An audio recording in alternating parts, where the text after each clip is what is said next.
después del 4 de julio, ¿qué es lo que lee el académico e investigador de la Universidad Autónoma de México, Antonio Flores Vera?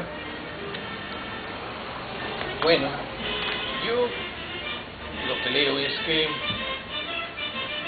hay algunas líneas que hay que observar en la política chiapaneca. Y una primera es el Estado, la influencia del Estado en las elecciones. Una segunda sería la ciudadanía y su relación con el Estado en las elecciones.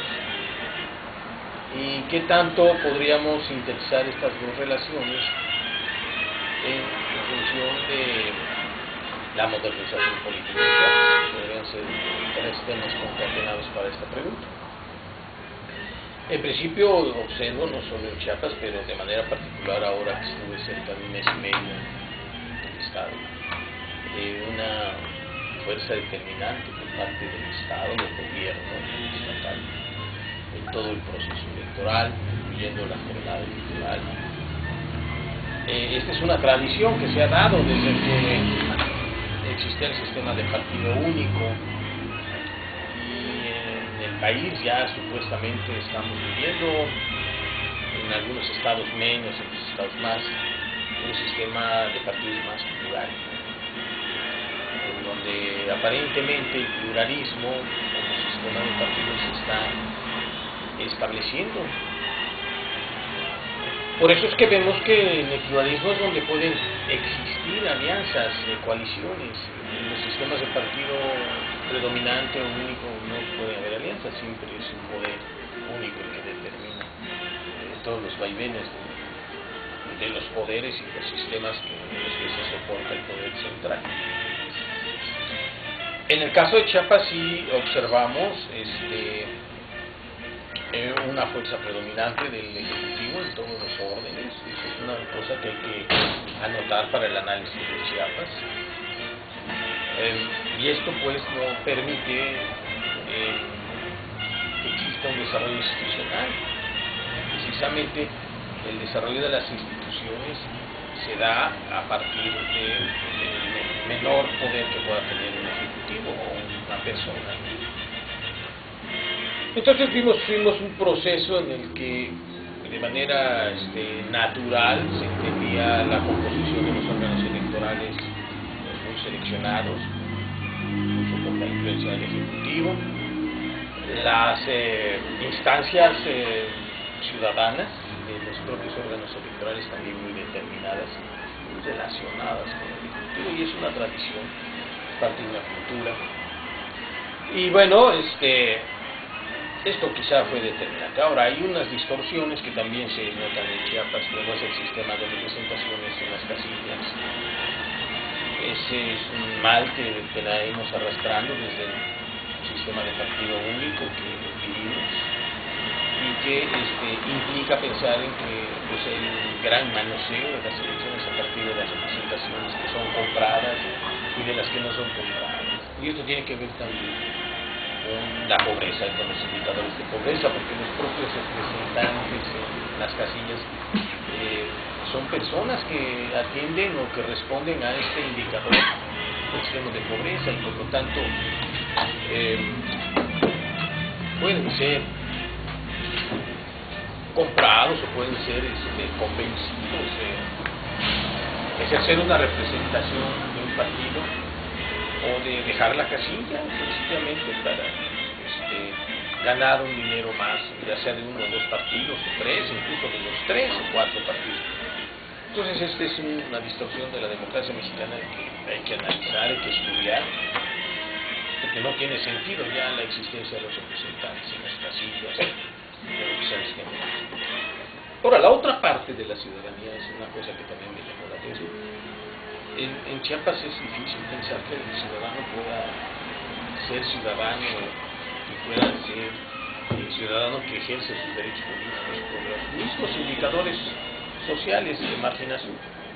Tuve oportunidad de estar en varias colonias de Tuxtla, y una de las cosas que me llamó la atención fue poblaciones que no saben cuáles son los mínimos elementos de la política, tampoco saben, por lo tanto, sus derechos políticos, cuáles son, no tienen idea de los y después tienen dificultades para ir a votar, ¿no? Son comunidades muy pobres que no pueden ir a la casilla que están.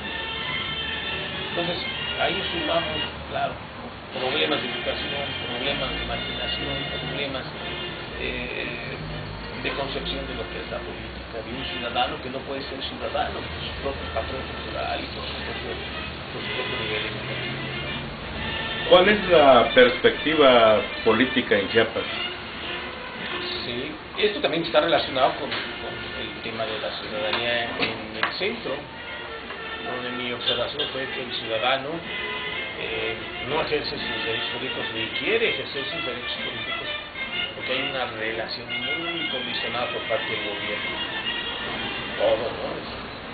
Contratos, empleos, todo lo determina el gobierno. Entonces esto hace que el ciudadano mantenga una posición muy, puede ser cómoda o de incredibilidad y por lo tanto pues no asiste a las urnas porque sabe que su voto no va a ser respetado. Es una sensación que observé. Ahora, por otra parte, la otra pregunta que usted me hace, yo creo que la perspectiva tenemos que verla en función del desarrollo de los partidos en Chiapas. ¿Qué va a pasar con el PRI?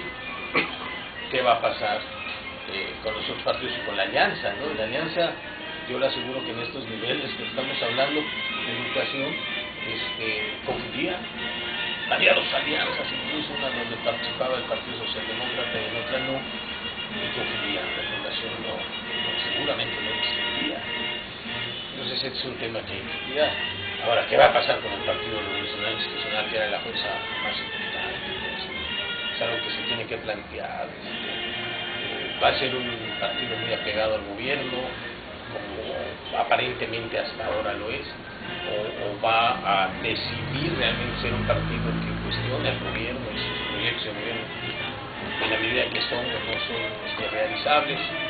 Y esto tiene que ver con el desempeño de un gobierno, pero también con el control de cuentas, ¿no? Y eso yo no sé si el Partido Revolucionario Institucional, que es el que de alguna manera había predominado en la política en Chiapas en los últimos decenios, tenga capacidad de decidirlo. Si el PRI sigue en la misma tesitura de apegarse al gobierno, seguramente va a tener que seguir dependiendo del gobierno. Y por lo tanto, pues los resultados van a seguir dependiendo de ese partido. Entonces es una cosa que creo que el Comité Nacional debe de analizar muy bien y mucho. ¿La perspectiva política nacional? Es muy vinculada a este factor que estamos analizando. El partido también tiene, el PRI tiene el dilema de qué hacer después de los resultados que se dieron, ¿no? Porque aparentemente el PRI gana, como dices, sus líderes, algunos dirigentes, gana de 12 gobernaturas, gana 9, pero el problema no es visto desde ahí. Si lo vemos desde el punto de vista de la estrategia de Calderón ganó, porque casi empata en Veracruz, creo que anda un punto de diferencia, casi empata en Durango, anda un punto de diferencia, se lleva a estados muy importantes desde el punto de vista del padrón, y nosotros avanzó, Hidalgo avanzó muchísimo, no gana en Hidalgo, pero avanzó bastante, y el modelo le funcionó. Vuelvo a lo mismo, lo que pasa es que el Estado, en esta transición de México, de la política en México, el Estado sigue predominando en todos los procesos.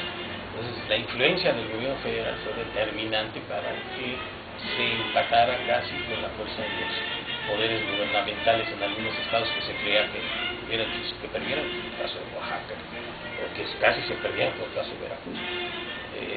Entonces, yo sí veo que la transición va hacia la democracia, hacia la mayor democratización del país, está un poco pasmada, pausada. Pero hubo un factor aquí que le demostró a Calderón que sí le podía dar a los gobernadores.